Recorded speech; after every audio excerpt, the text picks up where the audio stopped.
ಕಳ್ಳ ಮಗನ ಮೃತದೇಹ ಸ್ವೀಕರಿಸಲು ತಾಯಿ ನಿರಾಕರಿಸಿ ವಾಪಸ್ ಊರಿಗೆ ಹೋದ ಘಟನೆ ಬೆಂಗಳೂರು. ಕುಖ್ಯಾತ ಕಳ್ಳ ವಿಷ್ಣು ಪ್ರಶಾಂತ್ ಮೃತ ಮಗ 2024ರ ಡಿಸೆಂಬರ್ 24ರಂದು ಕನಕಪುರ ರಸ್ತೆಯಲ್ಲಿರುವ ಫ್ಯಾಷನ್ ಫ್ಯಾಕ್ಟರಿ ಬೇಸ್ಮೆಂಟ್ನಲ್ಲಿ ಕೊಳೆತ ಸ್ಥಿತಿಯಲ್ಲಿ ಕುಖ್ಯಾತ ಕಳ್ಳ ವಿಷ್ಣು ಪ್ರಶಾಂತ್ ಶವ ಪತ್ತೆಯಾಗಿತ್ತು. ಈ ವಿಚಾರವನ್ನು ಫ್ಯಾಷನ್ ಫ್ಯಾಕ್ಟರಿ ಸಿಬ್ಬಂದಿ ಕೋಣನಕುಂಟೆ ಪೊಲೀಸರಿಗೆ ತಿಳಿಸಿದ್ದಾರೆ.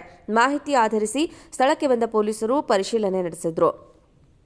ವಿಷ್ಣು ಪ್ರಶಾಂತ್ ಶವದ ಬಳಿ ಮೊಬೈಲ್ ಪತ್ತೆಯಾಗಿತ್ತು. ಪೊಲೀಸರು ಮೊಬೈಲ್ ಅನ್ನು ಪರಿಶೀಲನೆಗೆ ಒಳಪಡಿಸಿದಾಗ ಕೇರಳದ ಓರ್ವ ವ್ಯಕ್ತಿಯದ್ದು ಎಂದು ತಿಳಿದಿದೆ. ಬಳಿಕ ಪೊಲೀಸರು ಮೊಬೈಲ್ ಮಾಲೀಕನಿಗೆ ಕರೆ ಮಾಡಿ ವಿಚಾರಿಸಿದಾಗ ನನ್ನ ಮೊಬೈಲ್ ಕಳ್ಳತನವಾಗಿದೆ ಎಂದು ಹೇಳಿದ್ದಾರೆ. ನಂತರ ಕೋಣನಕುಂಟೆ ಪೊಲೀಸರು ಮೃತ ವಿಷ್ಣು ಪ್ರಶಾಂತ್ ಫೋಟೋವನ್ನು ಕೇರಳ ಪೊಲೀಸರಿಗೆ ಕಳುಹಿಸಿದ್ದಾರೆ. ಕೈ ಮೇಲೆ ಇದ್ದ ಟ್ಯಾಟೂ ಆಧಾರದ ಮೇಲೆ ಸತ್ತವನು ವಿಷ್ಣು ಪ್ರಶಾಂತ್ ಎಂದು ಖಾತ್ರಿಯಾಗಿದೆ. ಕೇರಳದ ಪೊಲೀಸರು ವಿಷ್ಣು ಪ್ರಶಾಂತ್ ತಾಯಿಗೆ ವಿಚಾರ ತಿಳಿಸಿದ್ದಾರೆ. ಆಗ ತಾಯಿ ಮಗನನ್ನ ನೋಡಲು ಬೆಂಗಳೂರಿಗೆ ಬರಲು ನಿರಾಕರಿಸಿದ್ದಾರೆ. ಆಗ ಕೋಣನಕುಂಟೆ ಪೊಲೀಸರು ಗುರುತು ಪತ್ತೆಗಾಗಿ ವಿಷ್ಣು ಪ್ರಶಾಂತ್ ತಾಯಿಯನ್ನು ಕರೆಸಿಕೊಂಡಿದ್ದಾರೆ. ಬೆಂಗಳೂರಿಗೆ ಬಂದ ವಿಷ್ಣು ಪ್ರಶಾಂತ್ ತಾಯಿ ಮೃತಪಟ್ಟವನು ನನ್ನ ಮಗ ವಿಷ್ಣು ಪ್ರಶಾಂತ್ ಎಂದು ಗುರುತು ಪತ್ತೆ ಹಚ್ಚಿದ್ದಾರೆ. ಬಳಿಕ ಮಗನ ಮೃತದೇಹ ಬೇಡವೆಂದು ಕೇರಳಕ್ಕೆ ವಾಪಸ್ ಹೋಗಿದ್ದಾರೆ. ಬಳಿಕ ಪೊಲೀಸರೇ ಅಂತ್ಯಕ್ರಿಯೆ ನೆರವೇರಿಸಿ ತನಿಖೆ ಮುಂದುವರೆಸಿದ್ರು. ವಿಷ್ಣು ಪ್ರಶಾಂತ್ ಹಿನ್ನೆಲೆಯನ್ನು ಪರಿಶೀಲಿಸಿದಾಗ ಆತನ ಮೇಲೆ ಕೇರಳ, ತಮಿಳುನಾಡು, ಕರ್ನಾಟಕ ಸೇರಿದಂತೆ ಹಲವೆಡೆ 30ಕ್ಕೂ ಹೆಚ್ಚು ಕಳ್ಳತನ ಪ್ರಕರಣಗಳು ಇರೋದು ತಿಳಿದುಬಂದಿದೆ. ವಿಷ್ಣು ಪ್ರಶಾಂತ್ ಕೇರಳದಲ್ಲಿ ಕಳ್ಳತನ ಮಾಡಿ ಬೆಂಗಳೂರಿಗೆ ಬಂದು ತಲೆಮರೆಸಿಕೊಳ್ತಾ ಇದ್ದ. ಇಲ್ಲಿ ಕಂಠಪೂರ್ತಿ ಕುಡಿದು ಮತ್ತಲ್ಲಿ ಪೊಲೀಸರು ಬರ್ತಿದ್ದಾರೆ, ನನ್ನನ್ನ ಹಿಡಿತಾರೆ ಎಂದು ಸ್ನೇಹಿತರಿಗೆ ಕರೆ ಮಾಡಿ ಹೇಳ್ತಾ ಇದ್ದ ಮತ್ತು ವಿಷ್ಣು ಪ್ರಶಾಂತ್ ಮಾನಸಿಕ ಅಸ್ವಸ್ಥನಾಗಿದ್ದ. ಈ ಹಿನ್ನೆಲೆಯಲ್ಲಿ ಸ್ನೇಹಿತರು ವಿಷ್ಣು ಪ್ರಶಾಂತ್ನನ್ನ ಹಿಂಬಾಲಿಸಿ ಆತನನ್ನ ಮರಳಿ ಕೇರಳಕ್ಕೆ ಕರೆದುಕೊಂಡು ಹೋಗಬೇಕೆಂದುಕೊಂಡಿದ್ರು. ಆದರೆ ಅವರಿಗೆ ವಿಷ್ಣು ಪ್ರಶಾಂತ್ ಸಿಗಲಿಲ್ಲ. ಬಳಿಕ ಸ್ನೇಹಿತರು ತಮಿಳುನಾಡಿಗೆ ಬಸ್ ಹತ್ತಿ ಹೊರಟಿದ್ರು. ಆನಂತರ ವಿಷ್ಣು ಪ್ರಶಾಂತ್ ಪತ್ತೆಯಾಗಿದ್ದು ಶವವಾಗಿ. ಇದು ಕೊಲೆಗೆ ಅಥವಾ ಆಕಸ್ಮಿಕವೋ ಇನ್ನೂ ನಿಗೂಢವಾಗಿದ್ದು ಕೋಣನಕುಂಟೆ ಪೊಲೀಸರು ತನಿಖೆ ಮುಂದುವರೆಸಿದ್ದಾರೆ.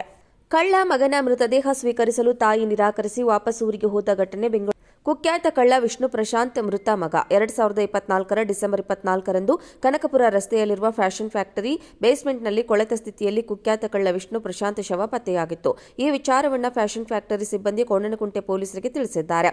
ಮಾಹಿತಿ ಆಧರಿಸಿ ಸ್ಥಳಕ್ಕೆ ಬಂದ ಪೊಲೀಸರು ಪರಿಶೀಲನೆ ನಡೆಸಿದರು. ವಿಷ್ಣು ಪ್ರಶಾಂತ್ ಶವದ ಬಳಿ ಮೊಬೈಲ್ ಪತ್ತೆಯಾಗಿತ್ತು. ಪೊಲೀಸರು ಮೊಬೈಲ್ ಅನ್ನು ಪರಿಶೀಲನೆಗೆ ಒಳಪಡಿಸಿದಾಗ ಕೇರಳದ ಓರ್ವ ವ್ಯಕ್ತಿಯದ್ದು ಎಂದು ತಿಳಿದಿದೆ. ಬಳಿಕ ಪೊಲೀಸರು ಮೊಬೈಲ್ ಮಾಲೀಕನಿಗೆ ಕರೆ ಮಾಡಿ ವಿಚಾರಿಸಿದಾಗ ನನ್ನ ಮೊಬೈಲ್ ಕಳ್ಳತನವಾಗಿದೆ ಎಂದು ಹೇಳಿದ್ದಾರೆ. ನಂತರ ಕೋಣನಕುಂಟೆ ಪೊಲೀಸರು ಮೃತ ವಿಷ್ಣು ಪ್ರಶಾಂತ್ ಫೋಟೋವನ್ನು ಕೇರಳ ಪೊಲೀಸರಿಗೆ ಕಳುಹಿಸಿದ್ದಾರೆ. ಕೈ ಮೇಲೆ ಇದ್ದ ಟ್ಯಾಟೂ ಆಧಾರದ ಮೇಲೆ ಸತ್ತವನು ವಿಷ್ಣು ಪ್ರಶಾಂತ್ ಎಂದು ಖಾತ್ರಿಯಾಗಿದೆ. ಕೇರಳದ ಪೊಲೀಸರು ವಿಷ್ಣು ಪ್ರಶಾಂತ್ ತಾಯಿಗೆ ವಿಚಾರ ತಿಳಿಸಿದ್ದಾರೆ. ಆಗ ತಾಯಿ ಮಗನನ್ನ ನೋಡಲು ಬೆಂಗಳೂರಿಗೆ ಬರಲು ನಿರಾಕರಿಸಿದ್ದಾರೆ. ಆಗ ಕೋಣನಕುಂಟೆ ಪೊಲೀಸರು ಗುರುತು ಪತ್ತೆಗಾಗಿ ವಿಷ್ಣು ಪ್ರಶಾಂತ್ ತಾಯಿಯನ್ನು ಕರೆಸಿಕೊಂಡಿದ್ದಾರೆ. ಬೆಂಗಳೂರಿಗೆ ಬಂದ ವಿಷ್ಣು ಪ್ರಶಾಂತ್ ತಾಯಿ ಮೃತಪಟ್ಟವನು ನನ್ನ ಮಗ ವಿಷ್ಣು ಪ್ರಶಾಂತ್ ಎಂದು ಗುರುತು ಪತ್ತೆ ಹಚ್ಚಿದ್ದಾರೆ. ಬಳಿಕ ಮಗನ ಮೃತದೇಹ ಬೇಡವೆಂದು ಕೇರಳಕ್ಕೆ ವಾಪಸ್ ಹೋಗಿದ್ದಾರೆ. ಬಳಿಕ ಪೊಲೀಸರೇ ಅಂತ್ಯಕ್ರಿಯೆ ನೆರವೇರಿಸಿ ತನಿಖೆ ಮುಂದುವರೆಸಿದ್ರು. ವಿಷ್ಣು ಪ್ರಶಾಂತ್ ಹಿನ್ನೆಲೆಯನ್ನು ಪರಿಶೀಲಿಸಿದಾಗ ಆತನ ಮೇಲೆ ಕೇರಳ, ತಮಿಳುನಾಡು, ಕರ್ನಾಟಕ ಸೇರಿದಂತೆ ಹಲವೆಡೆ 30ಕ್ಕೂ ಹೆಚ್ಚು ಕಳ್ಳತನ ಪ್ರಕರಣಗಳು ಇರೋದು ತಿಳಿದುಬಂದಿದೆ. ವಿಷ್ಣು ಪ್ರಶಾಂತ್ ಕೇರಳದಲ್ಲಿ ಕಳ್ಳತನ ಮಾಡಿ ಬೆಂಗಳೂರಿಗೆ ಬಂದು ತಲೆಮರೆಸಿಕೊಳ್ತಾ ಇದ್ದ. ಇಲ್ಲಿ ಕಂಠಪೂರ್ತಿ ಕುಡಿದು ಮತ್ತಲ್ಲಿ ಪೊಲೀಸರು ಬರ್ತಿದ್ದಾರೆ, ನನ್ನನ್ನ ಹಿಡಿತಾರೆ ಎಂದು ಸ್ನೇಹಿತರಿಗೆ ಕರೆ ಮಾಡಿ ಹೇಳ್ತಾ ಇದ್ದ ಮತ್ತು ವಿಷ್ಣು ಪ್ರಶಾಂತ್ ಮಾನಸಿಕ ಅಸ್ವಸ್ಥನಾಗಿದ್ದ. ಈ ಹಿನ್ನೆಲೆಯಲ್ಲಿ ಸ್ನೇಹಿತರು ವಿಷ್ಣು ಪ್ರಶಾಂತ್ನನ್ನ ಹಿಂಬಾಲಿಸಿ ಆತನನ್ನ ಮರಳಿ ಕೇರಳಕ್ಕೆ ಕರೆದುಕೊಂಡು ಹೋಗಬೇಕೆಂದುಕೊಂಡಿದ್ರು. ಆದರೆ ಅವರಿಗೆ ವಿಷ್ಣು ಪ್ರಶಾಂತ್ ಸಿಗಲಿಲ್ಲ. ಬಳಿಕ ಸ್ನೇಹಿತರು ತಮಿಳುನಾಡಿಗೆ ಬಸ್ ಹತ್ತಿ ಹೊರಟಿದ್ರು. ಆನಂತರ ವಿಷ್ಣು ಪ್ರಶಾಂತ್ ಪತ್ತೆಯಾಗಿದ್ದು ಶವವಾಗಿ. ಇದು ಕೊಲೆಗೆ ಅಥವಾ ಆಕಸ್ಮಿಕವೋ ಇನ್ನೂ ನಿಗೂಢವಾಗಿದ್ದು ಕೋಣನಕುಂಟೆ ಪೊಲೀಸರು ತನಿಖೆ ಮುಂದುವರೆಸಿದ್ದಾರೆ.